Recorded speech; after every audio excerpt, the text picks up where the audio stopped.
Nabii James Nyakia. Wana mtu mwenye imani hawasimulii watu nani kamsababishia matatizo, anamsimulia Mungu anataka nini. Ukiona bado uko kwenye viwango vya kuketi na ndugu na marafiki, ukaanza kuwasimulia fulani ndo ananiloga, fulani ndo aliharibu maisha yangu,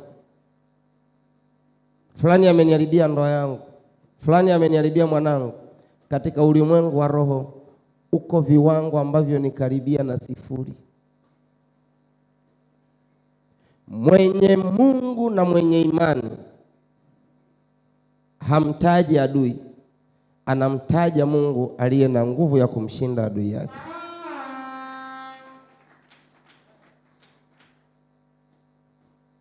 Kuna maneno mnatakia ndio mwe mnayaandika. Mwenye Mungu na aliye na imani hamtaji adui yake, hasimulii mabaya aliyotendewa na adui yake, wala halitaji jina la adui yake, na hamkumbuki adui yake kichwani.